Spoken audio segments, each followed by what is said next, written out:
வணக்கம் நண்பர்களே. அதே மாதிரி வள்ளலாரோட வாழ்க்கை வரலாறை பார்த்தோம் அப்படின்னு சொன்னோம்னா 1823 தேதி அக்டோபர் 5ஆம் நாள் பிறந்திருக்கிறாரு. அவருடைய அப்பா பேர் ராமையா பிள்ளை சின்னம்மை, அவங்க அம்மா பேர். அவர் கிட்டத்தட்ட அவர் பிறந்து 7 மாத குழந்தையாக இருக்கும்போது அவங்க அப்பா அவரை விட்டு இறந்து போயிடுறாரு. இறந்து போகவும் அவர் கிட்டத்தட்ட அவர் வீடு மாறி போக வேண்டிய சூழல் வருது. அங்கே போய் பல்வேறு கஷ்டப்படுறாங்க. கஷ்டப்பட்டோன்னா அவங்க அண்ணன் கொஞ்சம் சரியாகிறாரு. மறுபடியும் அவங்க ஊருக்கு வராங்க. அப்புறம் அவங்க அண்ணனுக்கு கல்யாணம் ஆகுது. கல்யாணம் ஆனவுடனே அதுக்கப்புறம் அவர் கொஞ்சம் கொஞ்சமாக கோயில் குளம்னு சொல்லிட்டு எல்லா இடத்துக்கும் போகிறாரு. எல்லா இடத்துக்கும் போயிட்டு வந்த பிறகு ஒரு நாள் என்ன செய்கிறாரு, ஒரு கோயிலுக்கு போயிட்டு வர்றாரு. வரும்போது அன்டைம், அதாவது அதிகமாக லேட் ஆயிடுச்சு. அந்த இடத்துக்கு போயிட்டு வரும்போது தாமதம் ஆயிடுச்சு. அப்போ என்ன நடந்துச்சு அப்படின்னு சொல்லிட்டு பார்த்தோம்னா, அவருக்கு சரியான பசி. ஆனால் அவர் அந்த பசியோடையே தூங்கி கிடந்திருக்கிறாரு. அவங்க அன்னி ரூபத்தில் அந்த இறைவனே அவருக்கு அன்னமிட்டு சென்றிருக்கிறார்கள். அப்புறம் காலையில் பார்த்தோம் அப்படின்னு சொன்னோம்னா, அவங்களோட அண்ணன் ஒய்ஃபு, அதாவது அவங்க அண்ணி காலைல மதனி எந்திரிச்சு பார்த்துருக்காங்க. என்னப்பா சாப்பிடலையா அப்படின்னு கேட்டதுக்கு, நீங்கள் தான் சாப்பாடு போட்டீங்க அப்படின்னு சொன்னப்போ, நான் எங்கே போட்டேன் அப்படின்னு சொல்லியிருக்கிறாங்க. அப்புறம் தான் இவருக்கே தெரிஞ்சிருக்கிறது, வந்திருந்தது இறைவன் அப்படின்னு சொல்லிட்டு.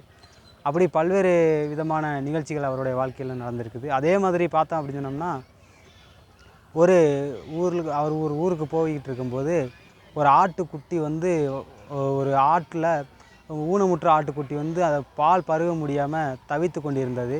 அப்போ ஒரு வயசானவர், ஒரு முரட்டு ஆள் என்ன செஞ்சுருக்கிறாருன்னா, ஒரு பெரிய தடியை வச்சு அங்கங்கே நடந்து போயிட்டு வந்துட்டுருக்கிறாரு. அப்போ அதை பார்த்துட்டு கண்ணீர் வடிக்கிறார் வள்ளலார் பெருமான். அப்போ இவர் அதை அவரை பார்த்து சிரிக்கிறார். சிரித்த உடனே இவர் ஒரு பாட்டு பாடுறாரு இறைவனை நோக்கி, அந்த குட்டியோட ஊனம் சரியாகணும்னு சொல்லிட்டு. கொஞ்ச நேரத்தில் அந்த ஊனம் சரியாகி அது முட்டி அந்த ஆட்டுக்குட்டி அந்த ஆட்டு மேலே பால் குடிக்குது, பால் பருகுது. அப்படி பால் பருகும்போது அவர் தன்னோட தவறை உணர்ந்து அவர் மன்னிப்பு கோரியிருக்கிறாரு வள்ளலார் பெருமான்கிட்ட. அதே மாதிரி பார்த்தோம் அப்படின்னு சொன்னோம்னா, அவர் ஒரு ஊரில் இருக்கும் பொழுது அவர் திருவருட்பாவை இது எழுதும்போது, அந்த காலத்துலலாம் விளக்க வச்சு எழுதுவாங்க. அப்போ எண்ணெய் தேவைப்படும். எண்ணெய் தேவைப்படும் போது எண்ணெய்க்கு பதிலாக அவங்க தண்ணியை வச்சுட்டு போயிட்டாங்க தெரியாமல். அப்போ அந்த தண்ணியை ஊற்றி எழுதியிருந்திருக்கிறாரு. அப்போவும் அந்த ஜோதி எரிஞ்சுக்கிட்டே இருந்திருக்குது. அப்படியே போய்கிட்டே இருக்கும்போது 1865ஆம் ஆண்டு இப்போ நம்ம பார்க்குறோம் பார்த்தீங்களா, சமரச சுத்த சன்மார்க்க சத்திய ஞான சபை, இதை அவர் தொடங்குறாரு. ஏன்னா பசித்த மக்கள் யாருமே இருக்கக்கூடாது அப்படின்னு சொல்லிட்டு. அவர் அன்னைக்கு மூட்டிய அந்த நெருப்பு தான் இன்றைக்கி வர பல பேரோட பசியை ஆற்றி கொண்டிருக்கிறது. அருட்பெருஞ்சோதி அருட்பெருஞ்சோதி தனிப்பெருங்கருணை அருட்பெருஞ்சோதி அப்படின்னு சொல்லிட்டு அதில் எழுதப்பட்டிருக்குது அந்த வாசகங்கள். அவர் எல்லா உயிர்களையும் நேசித்தார். அது முக்கியமாக பார்த்தோம்னா, உயிர் பலியிடுதல் கூடவே கூடாது அப்படின்னு சொன்னார். அனைத்து உயிர்களும் தம் உயிர்களால் நினைக்கணும்னு நினச்சார். அனைத்து மக்களையும் நேசித்தார்.